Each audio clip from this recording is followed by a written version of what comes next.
Hey everybody, how's it going? This is Pat from Fit For An Autopsy, and you're watching RichardMetalFan. Hey everyone, welcome back to another episode of Richard Metal Fan Interviews. This is episode number 29, and today's guest we're talking to none other than my good buddy Pat Sheridan. He's the guitarist for the metal band Fit For An Autopsy. We're going to be talking about him getting into metal, what inspired him to play guitar, just talking about the history of the band, the New Jersey metal scene, and so much more. So without further ado, let's go talk to Pat. So what's up, guys? I am here with my good buddy Patrick Sheridan from Fit For An Autopsy. Pat, how are you doing today, buddy? Great, man. How are you? Doing good. So for those of you who probably don't know, Pat and I are good buddies. I've known him for a few years. Yeah, Richard and I met at his old job, actually. Yeah, I can even tell. Shall I tell the story about how we met?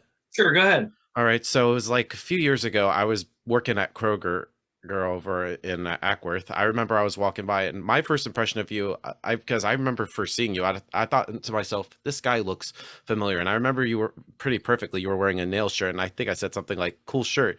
And then I think we met again right when you were checking out, and you actually introduced yourself. He's like, "Hi, I'm Pat. I play guitar for the band Fit For An Autopsy." And I'm like, "Oh, I knew you looked familiar." Yeah, and that's pretty much how we met. And I pretty much. You were looking at me like, why does this dude look so familiar? And I had seen you at a couple of shows in Atlanta, so Yeah. I already knew you were like part of the metal scene. So it was pretty random that we ran into each other at your job. Yeah, and I had no idea you lived in Georgia. Yeah. Yep. You were just giving me this look like, why do I know this dude? And I was like, oh, this guy's a metal guy. Let me say hello and like introduce myself, because I was actually pretty new to the area then too. I'd only been living down here for a few years, and you know, when you tour so much, you don't really get to meet people or like have like real friendships, you know what I mean? Or even acquaintances, like, you know, so it's a little tough to move to a new area and be on tour all the time. You know what I mean? Yeah, totally. So basically the format is we're pretty much going to talk about like your journey from where you started to now, but let's just dive right back into it. What were the first bands that got you into metal and what made you want to pick up guitar? So the first aggressive bands that I ever listened to, like as far as like music outside of your like standard, you know, pop music, like I remember being a little kid and like listening to Michael Jackson and being really stoked on that kind of stuff. No shame in that. No, dude, those early Michael Jackson records are fucking phenomenal. Oh yeah. And my older brother was into like punk and thrash metal and hardcore, and then my sister was like a big hair metal fan. So, and my dad was into like old rock and jazz and blues, and my mom was a disco queen and into like more like R&B stuff like Motown. So I got like nailed with music like all the time. So, you know, it's formed a very eclectic taste. But to pick the heavy bands, my brother exposed me to Venom at a really young age, and I got exposed to like bands like Venom, and then like thrash metal, or like early Slayer stuff and Metallica and things like that. But then when I started getting into my own thing, I kind of geared more towards like the thrash metal and hardcore scene, because I liked fast. And at the time, you know, in the mid 80s, that was the fastest that it came. It was like Slayer and, you know, all of those bands that, you know, were pretty much a lot of West Coast bands, you know, like the faster thrash metal bands, stuff like that. And like a little bit later on, like Violence and like all that stuff. But a lot of New York hardcore bands and a lot of punk rock. Like I really got into a lot of that stuff. All right. So were you in any bands before Fit For An Autopsy? Yeah, I was in a hardcore band called Nothing Left to Mourn from New Jersey. And then before that, I was in a band called Shattered Realm, which is also from New Jersey. And that was kind of weird. They were like people I knew, and I kind of played guitar for a little bit. And then I left the band, and then I came back and played bass for a little bit. And then I left the band. And they're actually still playing shows. Shattered Realm just played yesterday, like a huge hardcore show up in Pennsylvania. And they're still doing cool stuff. I actually might try to do a hardcore show down here in February and try to bring them down. So awesome. So how did Fit For An Autopsy form? Because I think you formed in 2008, I believe. 2007. So Wikipedia lied. Well, no, 2008 is when we started releasing our first real music and like started playing shows. So it's not necessarily a lie. It's just information that maybe they didn't have. Yeah. Fit For An Autopsy was a band before Nate Johnson, before Hosian, before all those guys. We were in a band with there's this band called Aborted Memory, and they're from Jersey, and their singer at the time had like a little side project, and I ended up joining it, and then Will ended up getting involved, and we had this drummer named Mike and bass player named Scott for a minute, and then this dude Brian, and then it just kind of Brian actually ended up playing drums, was what I meant to say. But it kind of like moved through a bunch of different chapters and versions of the band. But we made a little demo, and then we stopped playing together because the guys just weren't doing their jobs. It wasn't being taken seriously. And then Nate Johnson, who sang for Deadwater Drowning and was also in Sense the Flood and the Network, like a million other bands. Most notably, he was in Through the Eyes of the Dead. He did that Malice record. Hell of an album. It's their best album for sure. And Nate was great on that record. So he was like, we played a show with Sense of the Flood, and Nate was like kind of like a jovial dude, like big deep voice. And I was like, shit, Nate, man, you should come sing for my side project. He's like, oh, what's your side project? Like this crazy accent. And I'm like, come in, like I'm playing this band called Fit For An Autopsy. He's like, oh, I heard that demo. I'll sing for that band. And then boom, Fit For An Autopsy became a band right there. And then I called Will, and we talked to the old singer, and I was like, look, man, like we want to move forward with this a little bit. We got some pretty notable guys that want to work with us. Like, can I keep this name? And he was like, yeah, cool, whatever.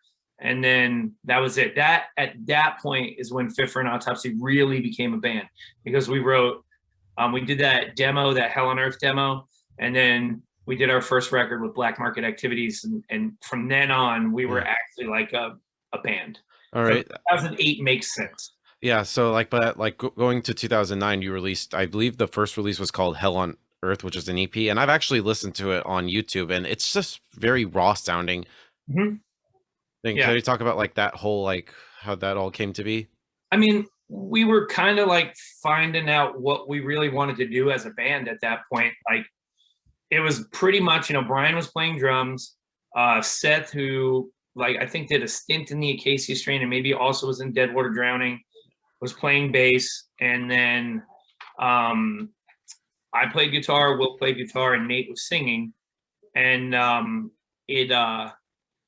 it was one of those things where we had no idea where we were going to end up musically. We knew what we did before, but we wanted to refine some of the songs and like spend a bunch of time working on them. And we just weren't sure where we were going to go. We just knew we wanted to be heavy. And what came out was cool for the time and the amount of time we spent writing those songs. It was a cool little demo, and it was fun, and people paid attention to it. We got to play some shows and, write some more music. And it was enough to get us our first record deal with Black Market Activities. So it did some good. Yeah. And how did Black Market Activities found you guys? Well, I mean, Guy and Nate were from the same area. Guy was the singer from Red Chord, and he was the dude that owned Black Market, and he knew that Nate was, and Red Chord's an awesome band. Yeah, I saw them live back in 2008 at my Mayhem Fest when I was 14. Yeah, what a killer band. And Nate was in Deadwater Drowning, and he had done a bunch of other projects, and Guy knew Will, and they, Guy and I were like acquaintances. We had seen each other over the years. And so he knew pretty much everybody in the band, and he knew that we were trying to do something cool, and he gave us a shot, and it worked out. Like, we released The Process of Human Extermination, I think 2011. Yeah. And a funny story about that girl on the cover. She's actually a friend of mine. Her name is Shauna, and she lives in Georgia. She's from this area. Yeah. Cool. I was in New Jersey, and we set up a photo shoot for that down here, and I ended up moving down here, and I still talk to her and her husband to this day. So it's pretty random that that worked out. But so that record came out, I think 2011. Yeah, it's crazy. This album is now 10 years old. Looking back, do you have like a different perspective about it now as opposed to when you first put it out? I do. I think it was an incredible starting point for the band. Listening to the records in comparison to where we are right now, I understand why people say that we're a deathcore band, because that was certainly a deathcore record. Yeah, definitely. All the parts of death metal and hardcore that I liked crammed together in one record. And I'm a fan of the record. I like the songs, especially The Wolf and The Jackal are two of my favorite songs that are on that record.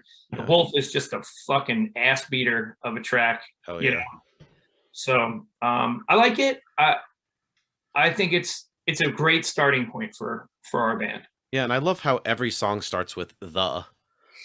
Well, we loosely wrote that record with the idea of some very specific things in mind, and we wanted it to be like a very descriptive version of everything, and we want everybody to understand that it had a specific meaning for each one. There's only one song on there that was written outside of the original theme that we wanted to go with the record, and that's The Jackal. And that song is written about the Westboro Baptist Church. Yeah, fuck them. Yeah, fuck those guys. Yeah. Yeah. So yeah, I mean, I like the record. It's cool. The songs are cool. They're heavy, and people still ask us to play tracks off that record all the time. So yeah. All right. So then moving on to 2013, you released Hellbound. Was there like pressure to follow up the process of human extermination? We always put pressure on ourselves, and no one really puts pressure on us. We don't allow the job to influence the work or the art of it in that way. We just want to make better records every time that still sound like Fit for an Autopsy, but have like giant movements between. Like if you listen to each record in order, you can hear a little bit of the record before, but there are these big jumps in sound, in layers. I think when I think of like music, I think of it like dressing with layers. If you're going to like a fancy dinner, you put your t-shirt on or your undershirt, you put on a dress shirt, and then you put on a jacket, and you're constantly trying to accessorize. So like when I think about making a record, I think about, okay, like what are we going to add to the pot? We might lose this little bit, but what are we going to add to the pot to make it more interesting? So you can hear it's definitely heavy, but it's a little bit more atmospheric. There's a little bit of melodic stuff going on that record, but you can kind of see us, again, struggling to figure out what corner of the metal world we want to fall into. And I love that. That record's great. We're going to add a couple of tracks off that record specifically into the middle of our headliner set that's coming up. Awesome. And like you said, I feel like deathcore, starting out it was, but I feel like over time a lot of deathcore bands have definitely evolved, like Suicide Silence and Whitechapel, and of course you guys. Do you feel it's hard to describe it, but I just think deathcore, I think in the future is looking. Right, and people don't realize how limiting that could be for an artist and for a listener, right? Because like you get your diehard old school DM fucking, I only listen to like caveman riffs and fucking blah blah blah, like that guy. You know what I'm talking about? And then you put him and like the death metal elitist guy and like the thrash metal dude all in the same room, and then I'm not listening to that deathcore record. But then if you just put it on and don't tell anybody what it is, there's a good chance they're gonna go, well, this is cool. What is this? You know what I mean? I mean, even a band like Black Dahlia Murder, which is certainly a melodic death metal band, still falls into the deathcore world because they got heavy breakdowns and all that stuff. But I mean, At the Gates also has all of that stuff. Absolutely. Morbid Angel, Obituary is massively slower and has tons of that. The record, The End Complete, I don't want to even talk about how many riffs I've stolen off of that record, dude. Wow. Like that record is just a full-on like breakdown feel. That's my favorite Obituary record, right? Oh, wow. So all of people are looking for these reasons to separate the genres. And you mentioned Lorna Shore. Yeah. Like they're doing their own thing. They sound like if a black metal band and deathcore band had some crazy kid with a hatchet, and like, Yeah. and you have bands like I said, like Black Dahlia, that's much more towards the, melodic death metal side of things. And then you have bands like us that are influenced by like post rock and post hardcore and like deathcore, and then, death metal and like lots of melodic stuff. Like we get compared to like Gojira and bands in that world a lot. With the pick scrapes. Yeah. The pick scrape. And listen, Morbid Angel was doing pick scrapes before anybody. Yeah. And when you listen to Gojira, you can hear a ton of Morbid Angel influence in that band, which is perfectly fine. That's just what they love. So it's not that we're just influenced by Gojira, but we're also influenced by Morbid Angel, who probably is influenced by bands like Slayer and bands like Possessed and like, old death metal. So you're not just influenced by the one band that maybe people feel you're stealing a few moves from. You're influenced by who they're influenced by.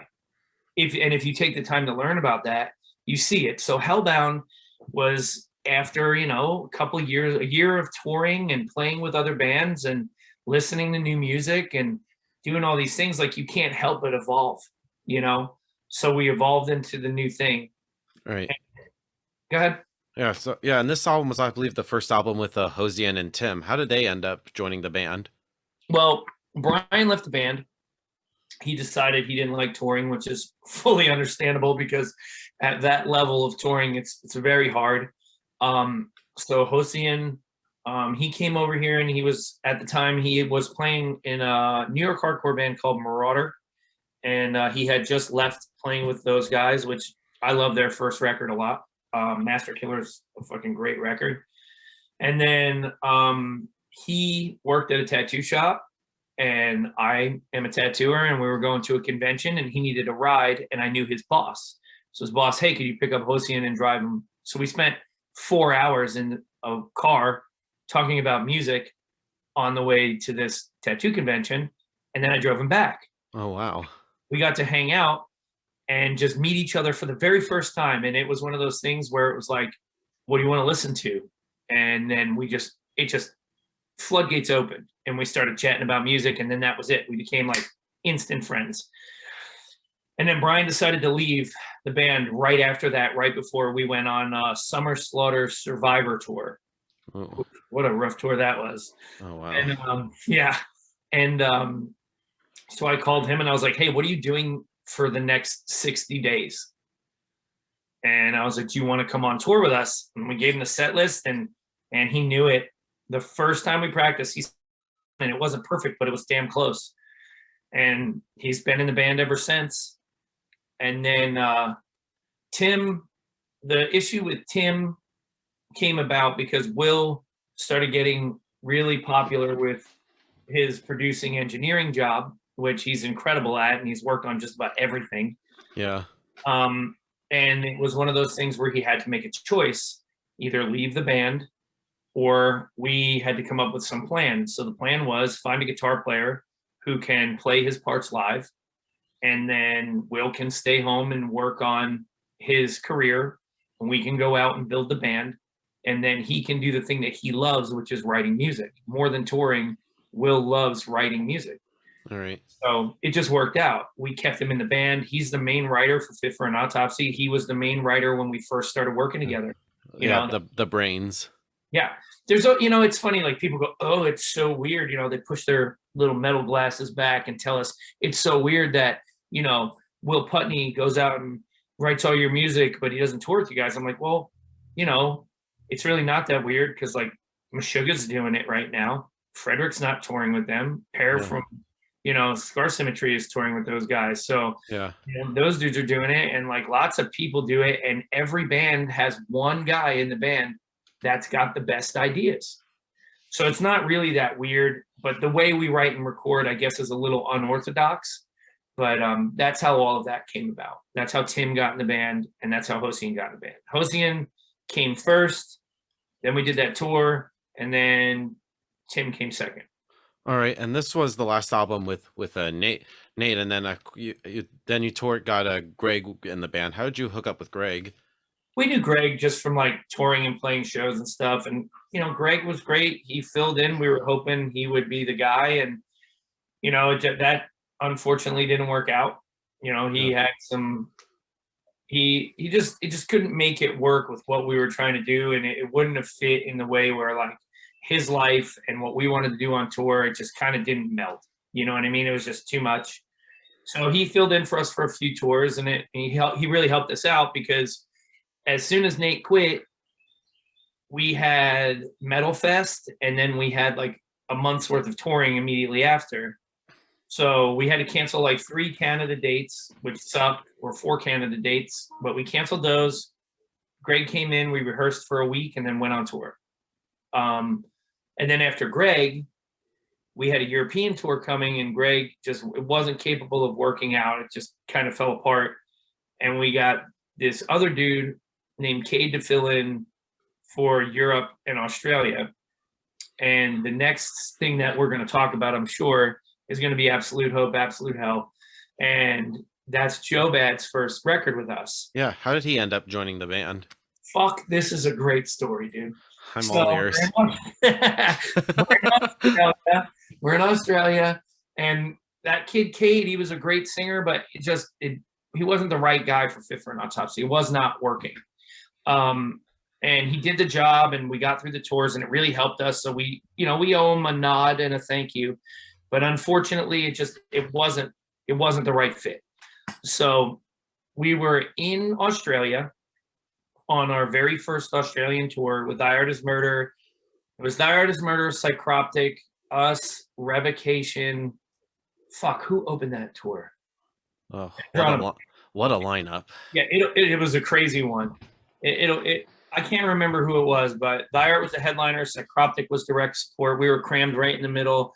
Revocation, and then somebody else was on. It'll come to me eventually. I can't remember who it is. It's so long ago. All right. I'm sorry for not remembering. But hey, you're fine. You're fine. But so they were basically, the way the touring goes there is you tour the coast, the east coast of the country, and then Perth is the only place on the west coast that you go to play a show. So we couldn't afford at that point to fly 5 members from Sydney to Perth back to Melbourne. We couldn't afford it. So we had a Sprinter, and it was 3 days. They flew out, played a show, flew back the next day. So it was 3 days that we were on our own in Australia. So Hosian and Shane was playing bass at that time, and Cade went off to hang out with some people they knew in Australia, and me and Tim were hanging out on the beach in Cronulla, like just parked the Sprinter on the beach, and we're just living in the van for like 2 days. And we're trying to figure out, what are we going to do? We got this record we got to record. We're going to lose all this time. It's going to screw everything up. These tours are scheduled, blah, blah, blah. And then the next day he's like, hey, check out my friend's band. And it was this band called Diamond Cutter. Oh, no, I'm sorry. It was Refuge. Joe was in 2 bands, and it was this band, Refuge. And I was like, damn, why can't we get this singer? This kid's crazy. And Tim was like, we could probably get this guy. And I was like, what do you mean? He's like, well, he said he wanted to sing for the band years ago. And I was like, Tim, fucking call this guy. So he called him we hit up Will, and Will called him. And then dude went in the studio and recorded a track, and we were like, this is the guy. This is the dude. So we got back, and within 2 weeks of us being back, Joe was recording that record in the studio. Awesome. So when he joined the band, did he have to listen to Process of Human Extermination and Hellbound and be like, this is what I need to do? Or did you wanted him to like bring his own mix to the band? He was already a fan of Fit For An Autopsy. Yeah. He was a guy who listened to our stuff a bunch, and he had mentioned to Tim, like, if there was ever an opportunity for a spot in Fit For An Autopsy, to let him know, because he would be interested. He was like he was already capable of going in the studio and recording a song the day we called him. So we wanted him to bring his own stuff, but we also wanted him to be able to, reproduce what we had already done, because that's what we do. So he was capable. All right. And then moving on, we get to 2017's The Great Collapse. And this is really when I started becoming a fan of the band. I mean, I liked the stuff before, but this is really what made them really listen to you guys more and become a even huger fan than before. Cool. Yeah, I like that record. That's like the big change for the band, right? Because Yeah. Hellbound and Process of Human Extermination feel similar. And then you have the Great Collapse and the Great Collapse and the Sea of Tragic Beasts. And those records sound more cohesive than, you know, the first two. So Absolute Hope kind of stands on its own as far as it goes, in my opinion. So, the Great Collapse was this big change. We had Blue in the band, and I'm pretty sure, yeah, Blue was in the band when that record was recorded. He did studio stuff for that, and Yeah. it was an interesting time for the band, because the song on that record that I ended up liking the most on that record, but was the most concerned about putting out, was Napalm Dreams, Yeah. because it's a very different track for us. And with that song, you can kind of guess where the band would go next. Yeah, and I love this album, and it's also, I believe, the first time you hear actually Joe doing clean vocals on this album. Like, how did he end up like singing? Man, we knew what Joe was capable of because we recorded a cover song. If you remember, we released the Depression Sessions Oh with yeah, Murder. yeah. Almost forgot about that. It's like you guys, Acacia Strain and Die Hard. I'm kind of like backtracking. Like, how did that whole like split collab come to be?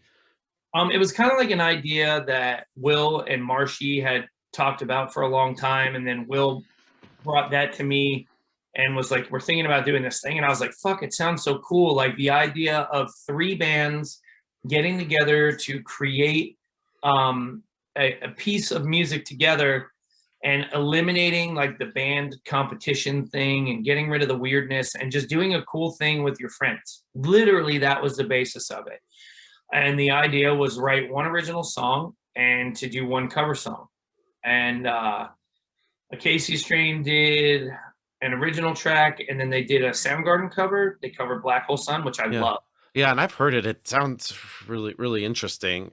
Yeah, Seeing, like Vincent doing like pitch screamy stuff, like it sounds crazy. I love it.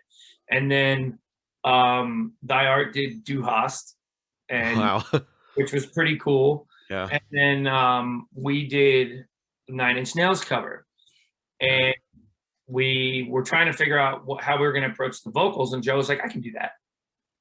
And if you listen to the end of the record, or the end of the song rather, he sounds like Trent Reznor. Like he pulled it off in a way where I was like, "Holy shit!" And we knew at that point that we needed to take advantage of what he can do, so we could branch off into another direction. The biggest problem with being in a band, again, is when individuals are pigeonholed to one style, because then you can't grow in different directions that you are capable of. And we all love melodic music. We all listen to more than just like, super heavy death metal riffs or like aggressive hardcore stuff. Like, I listen to like fucking John Mayer and Steely Dan and the Postal Service and like all these things that are maybe unexpected, but it's things that I love. You know what I mean? I like Radiohead, and I listen to a lot of different music. So for me to be able to play clean guitars and have like cool effects and some pitch screamy or singy vocals, yeah. like it's really cool. And in the new record, we really get to explore some of that stuff. Yeah, yeah, we're gonna get to there. But with Joe singing on there, so did you have to like adjust like your guitar playing depending on like the vocal style that Joe brought? Well, I mean, you want to create an overall aesthetic, right? Like, Yeah, you don't you don't want to, having a race car body and a 4-cylinder motor, they don't work together. And then, having a paper airplane with a giant motor on it doesn't work together either. You got to find that happy medium. So, you have to write the parts and approach the parts in a way that are complementary all the way around.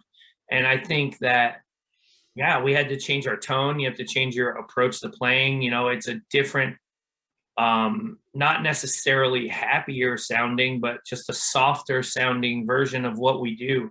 You know, a lot of our stuff can get a little like crazy, like melancholy, like all over the place. So when we do like a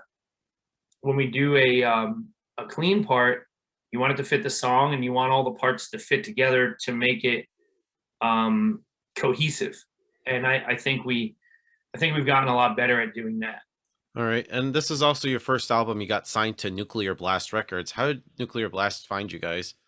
Well, we work with a lot of bands that are on their labels, and Will works with every fucking label that does heavy music on earth. So he developed a relationship with Monty Connor, and you know, we had a bunch of people in our corner like trying to help us get there. And when we were at the point where we could functionally make records for Nuclear Blast and afford to be there, because you know, like, records aren't free to make. And when the label gives you money, it's not for you, it's to make a record. You know what I mean? You don't get money from the label. So you have to be able to afford as a band to sell enough records to make a record with a record company like that. So they were really into what we were doing, and we approached them and said, hey, look, this is what we're looking to do. We came to the end of our E1 contract, and we got surprising offers from a lot of really great record companies. But Nuclear Blast has such like a pedigree of like important bands and such like a huge roster. It just made sense for us to do that. And it made sense for us to be there with those bands, because, you know, if you're gonna wear the outfit, you got to sell the cookies. You know, right?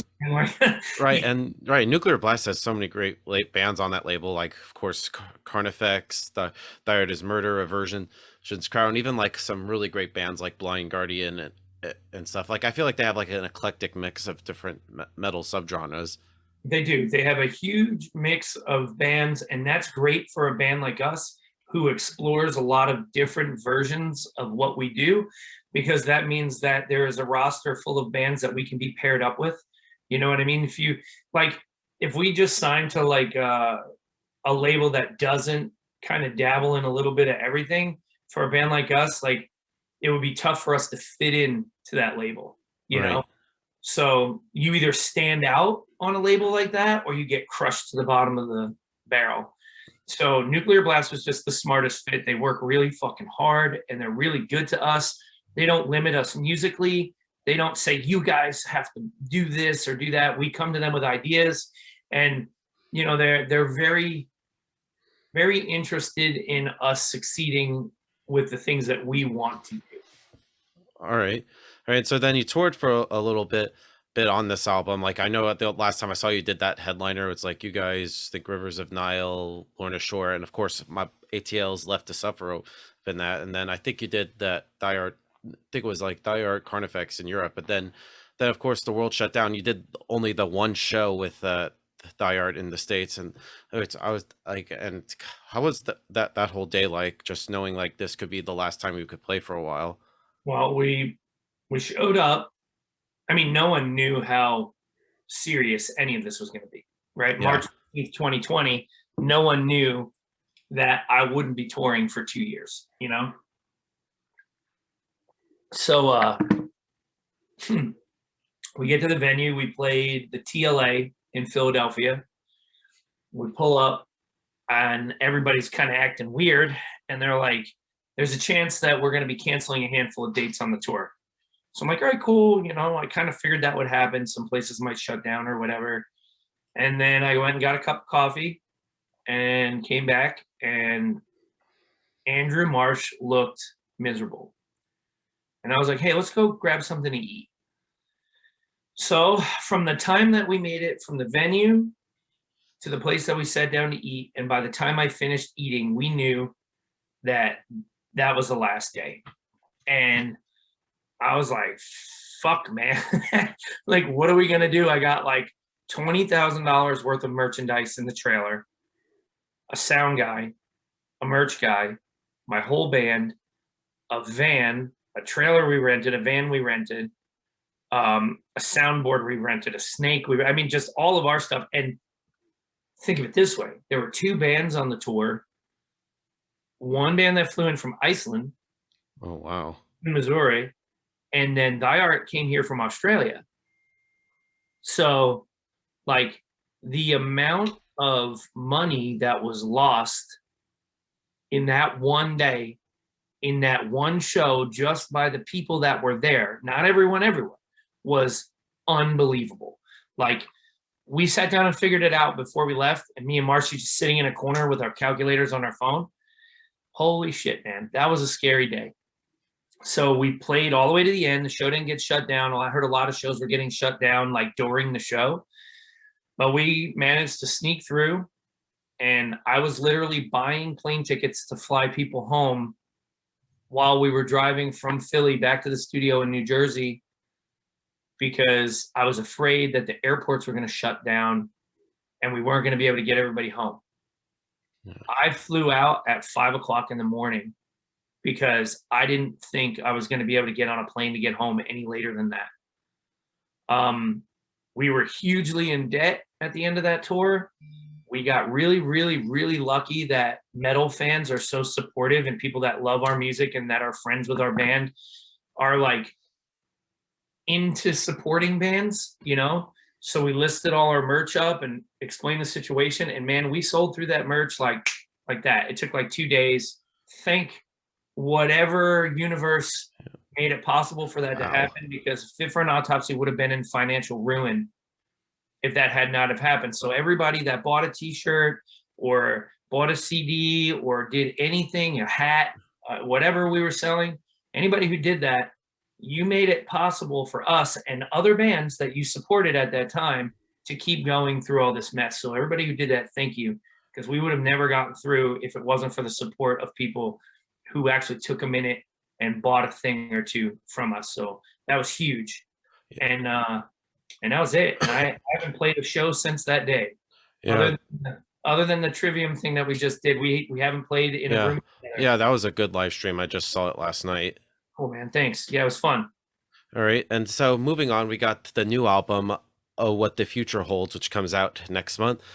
Can you talk about like the whole writing and recording process of that, like how that all came to be and stuff? I mean, it's our typical thing, right? Because we're used to Will writing while we're away. We're used to using email where he would send tracks. We would talk about the tracks, talk about how things are getting written, talk about what approaches we want to use. And, you know, that's a typical thing. That's a typical day for Fit For An Autopsy. So we didn't really change that much through COVID. The hardest part was me and Tim getting in to record the parts that we wrote for the record.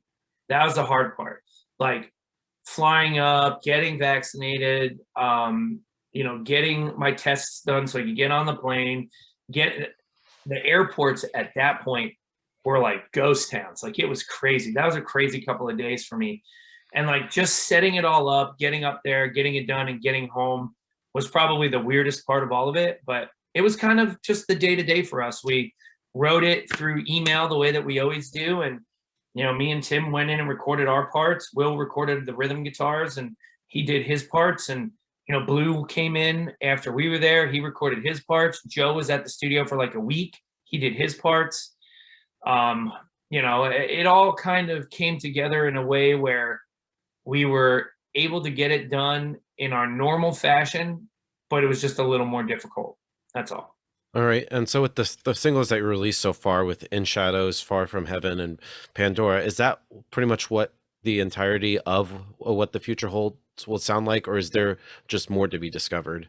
No, I mean, you know what we do. Our records are dynamic. You know what I mean? We don't, it's very rare that we have more than a few songs that sound the same on one record, you know? Yeah.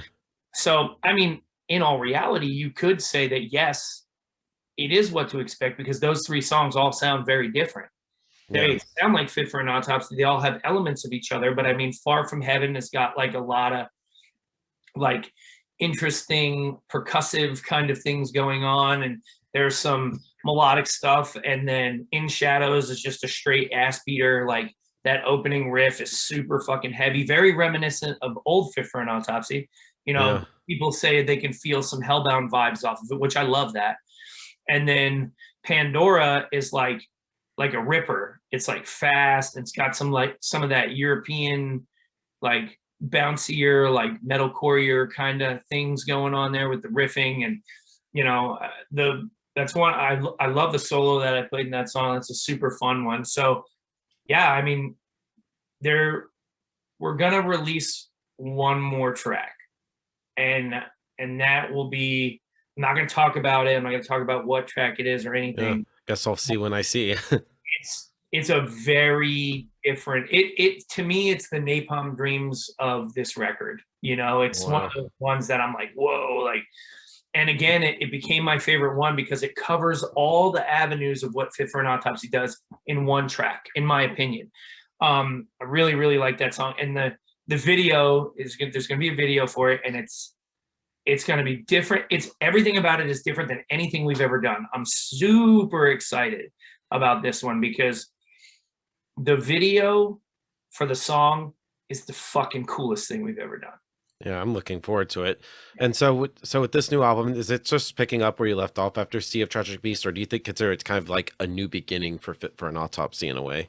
No, it's an evolution, man. We'll never leave behind what we do. We like heavy. We like the aggressive side of what we do, and our sound is important to us. We'll always evolve, but we'll never move past where we come from. You know what I mean? It's gonna evolve and evolve and evolve over years. So 10 records from now, it could sound completely different, but the trick is that if you go backwards, you can hear how we built to the next record. So we'll never leave behind what we do. We'll just evolve from it. Right. So like the entire catalog is just like a continuation of the sound. Like the Sea of Tragic Beasts isn't a follow up to the Great Collapse, or like Great Collapse isn't a follow up to Absolute Hope, Absolute Hell. Hell, it's just like the evolution of this Fit for an Autopsy sound. 100%. You have to. Nobody wants to eat the same meal every day. Nobody wants to listen to the same song every day, maybe for a little while, but then eventually it gets stale. You know what I mean? It gets boring.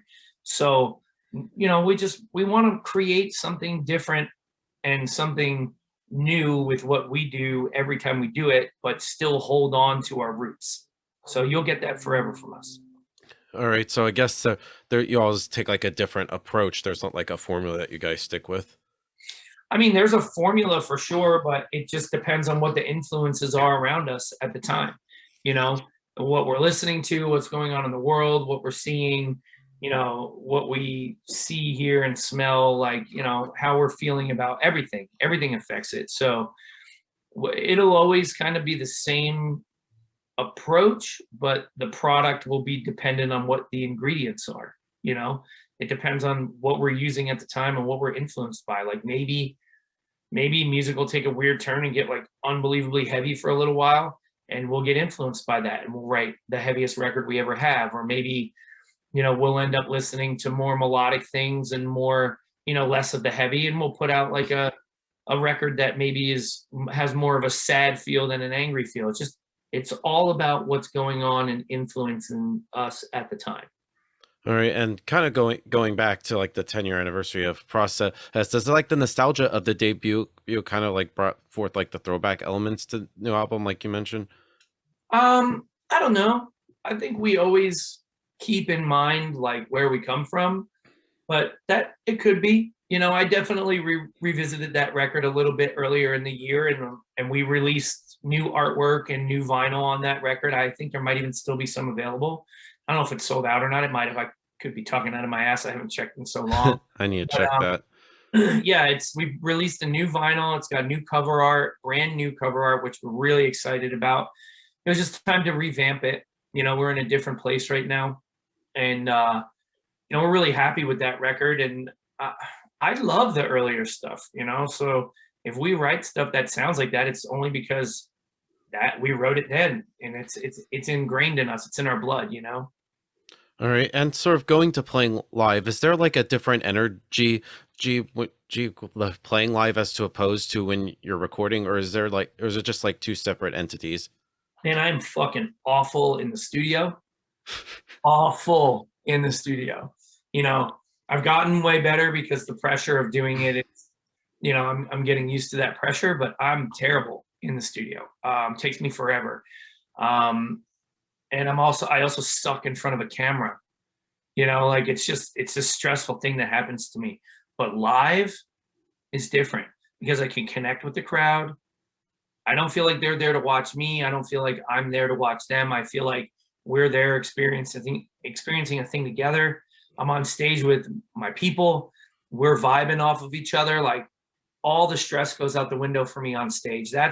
I was, as a player, I was made to play live. That's what I love doing. Like if I never had to record anything in the fucking studio ever again, it would be a bummer because I like writing stuff. But man, it was so much less stress in my life. The studio is like the most stressful place in the world. All right. And like speaking of playing live, I've seen you live like three times. You always played like with different bands. Like I remember seeing you play with Arch Enemy and Trivium and While She Sleeps, and I saw you on the tour with Hatebreed and Obituary, and of course I saw you on your own liner with Lorna Shore. Or is there like do you ever notice like a different like reaction from the crowds depending on the type of bands that you're playing with? Again, we're lucky in the fact that we can kind of put our set lists together in a way where we can play music that kind of slips into these little cracks that we fit in with these other bands, like with Trivium. When we did the Trivium Arch Enemy tour, Arch Enemy is much more of like a straight up metal band, right? Like, yeah. And Trivium's like a lot more melodic and like, I don't even know what subgenre they would fall in, but it's definitely like people label them as metalcore, and I don't even really consider them that. I mean, I feel like they sound more like the Unearths and the those bands than they sound like like a death metal band like us. But I don't know if it's metalcore. It's just a very fancy, polished, really interesting metal thing that they do. And then Arch Enemy is like a little raw and a little heavier, but also still fancier. So we had to put our set list together for that tour very specifically. But then when we went out and just supported Trivium, because we did a couple of weeks supporting Trivium, and when we did that, we kind of really stuck to the stuff that fit that set. So their fans gave us a chance because we kind of catered it to them because we do a little bit of everything. And we try to think about that stuff when we go out. Like when we do a Hatebreed tour, it's like, all right, we're playing all the fucking ass beaters. So we're going to play all the songs that make kids want to throw tables, like get the heavy stuff out. And then when we go out on our headliner, we can do whatever we want because it's our tour and we play a little bit of everything to showcase what we do as a band. I think the thing that people miss is that live playing is more than just getting up and playing all your songs live. You have to think about if you're supporting a tour, what band you're supporting and what their fans are expecting, because none of them knew who we were. But we did great every night. Our merch sales were great. People were buying merch, which means they liked what we did, and it worked. Trivium did a lot of really great stuff. Like Trivium and Thy Art Is Murder are the two bands that I can say have done a lot of stuff for Fit For An Autopsy, and we're forever grateful for that. Yeah, it would be cool if you all did like a tour, Trivium, Fit For An Autopsy, and Thy Art. That would crush. That'd be a crazy tour. I would love that tour. All right.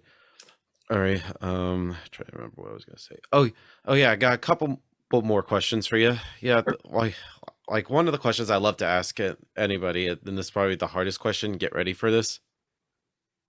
How do you know when a song is done? When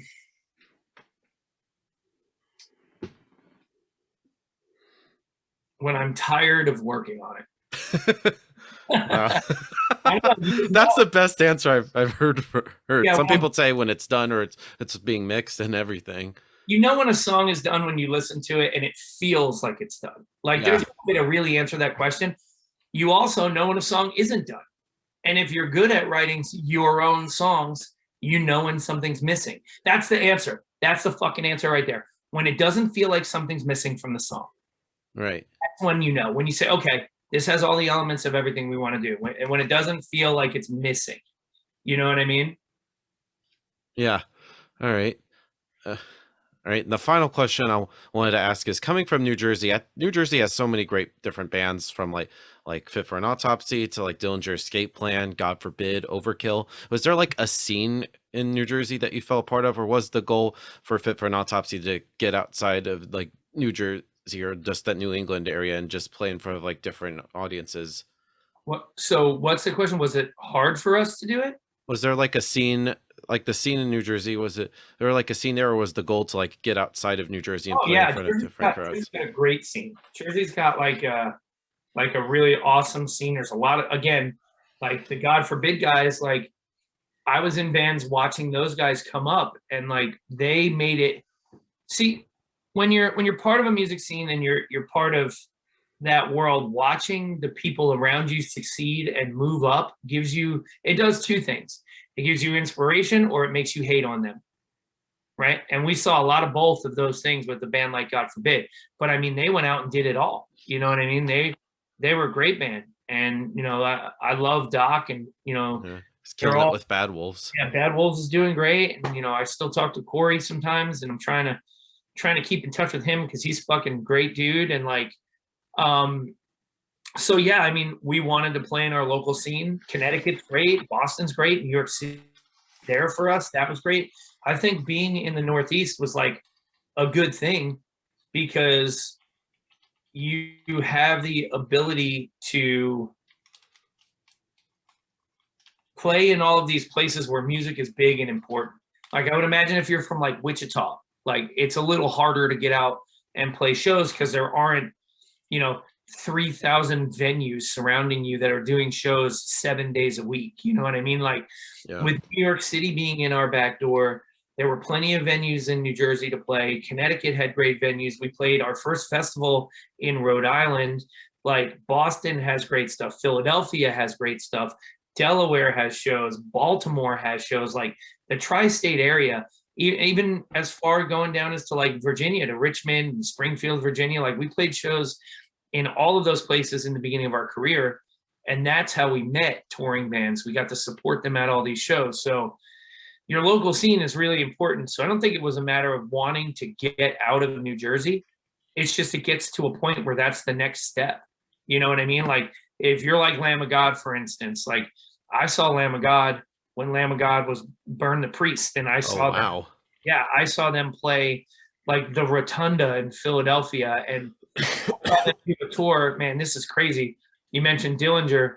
I've been buddies with Ben from Dillinger forever. Oh, And damn, that's crazy. well, I mean, he's from New Jersey. Yeah. Dillinger was a small band. I saw them play in 150 cap room at the Melody Bar in New Brunswick, and like they started off the same as everybody else. You know what I mean? So we knew those guys, and they're just regular dudes, and I followed them for a few shows that they played in the New Jersey area when they were on a tour with Lamb of God. It was right after Lamb of God changed their name, right before New American Gospel released.